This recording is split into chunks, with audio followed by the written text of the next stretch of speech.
അച്ഛനെന്താ ഒന്നും മിണ്ടാത്ത? വീട്ടിൽ ഇങ്ങനത്തെ സംഭവങ്ങളൊക്കെ നടക്കുമ്പോ അച്ഛൻ ഇങ്ങനെ മിണ്ടാതിരിക്കുന്നത് ശരിയാണോ? അച്ഛനല്ലേ ഇവിടുത്തെ പ്രധാനപ്പെട്ട ആള്. അയ്യോ, ഞാൻ എന്നോട്ടാ ഈ വീട്ടിലെ പ്രധാനപ്പെട്ട ആളായിട്ട് മോക്ക് തോന്നിയത്? നിത്യ പറഞ്ഞത് കാര്യല്ലേ മനോഹരേട്ടാ?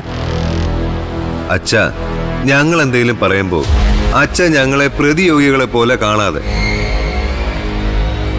എല്ലാവർക്കും കുറ്റങ്ങളും കുറവുകളും ഉണ്ട് എന്ന് കരുതി തെറ്റ് കാണുമ്പോൾ ചൂണ്ടിക്കാണിക്കാതിരിക്കാൻ പറ്റൂ?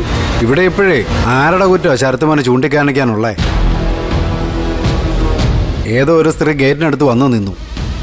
അത് കണ്ട് ദേവിക മോളെ ഇറങ്ങിച്ചെന്നു. ചെന്നപ്പോഴാണെങ്കിൽ അവരെ കാണാനുമില്ല. പറയാതെ ഇറങ്ങിപ്പോയനെ ദേവിക മോളെ ഞാനും പാർവതിയും ശാസിക്കുകയും ചെയ്തു. പോരെ, തീർന്നില്ലേ കഥ? കഥ അങ്ങനെ തീർന്നിട്ടൊന്നുമില്ല. കഥ തുടങ്ങാൻ പോകുന്നേ ഉള്ളൂ. അങ്ങനെ എനിക്ക് തോന്നുന്നു. എന്നാ പിന്നെ ശരത്തുമോൻ ഒരു ഊഹം പറ, വന്ന് ആരായിരിക്കും? ഞാൻ പറയാം. അവർക്ക് ബന്ധമുള്ള ഏതോ ഒരു സ്ത്രീയാ. ആർക്ക്? ദേവികയ്ക്കോ? ആ, പിന്നല്ലത് ആർക്കാമേ? അവരെന്തോ രഹസ്യം പറയാൻ ഇറങ്ങിപ്പോയതാ. അത് അച്ഛനും അമ്മയും കണ്ടുപിടിച്ചതോടെ അവര് പ്ലേറ്റ് അങ്ങ് തിരിച്ചു. ആരെയോ കണ്ട് ഇറങ്ങി ചെന്നപ്പോഴേക്കും അവിടെ നിന്ന് ആള് പോയെന്ന് പറഞ്ഞാ അത് ആര് വിശ്വസിക്കും?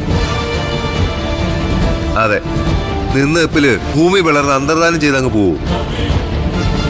അത് ദേവിയെ കാണാൻ വന്നാന്ന് എങ്ങനെ തറപ്പിച്ച് പറയാൻ പറ്റും? ഇനി ശരത്ത് മോനെ കാണാൻ വന്നതാണെങ്കിലോ? ദേ അച്ഛ, ഒരുമാതിരി മനുഷ്യനെ ആസാക്കി സംസാരിക്കരുത്. എന്നെ കാണാനാണ് അവര് വന്നെങ്കിലേ ഞാനല്ല ഇറങ്ങി ചെല്ലേണ്ടത്. ശരത്ത് മോനെ ഇറങ്ങി ചെല്ലുന്നതിന് മുമ്പ് ദേവികമ്മയുടെ കണ്ണി പെട്ടതാണെങ്കിലോ? മനോഹരേട്ടൻ ഇങ്ങനെ വളച്ചു കെട്ടി കാര്യങ്ങളൊന്നും പറയണ്ട. ഇവിടെ ഇങ്ങനെയൊക്കെ സംഭവിക്കുന്നതില് ശരത്തിനും നിത്യയ്ക്കും നല്ല ഭയമുണ്ട്. ഒന്നാമതേ ഒരു കല്യാണം നടക്കാൻ പോകുന്ന വീടാ.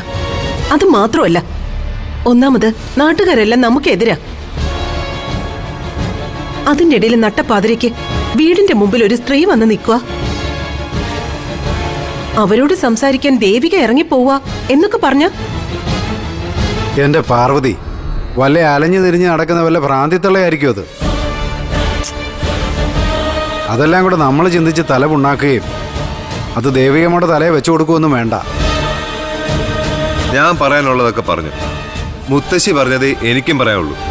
വീട്ടിൽ ചോര വീണ് കഴിയുമ്പോൾ മാത്രമേ അച്ഛന് നേരം എടുക്കൂ. നിത്യവാ.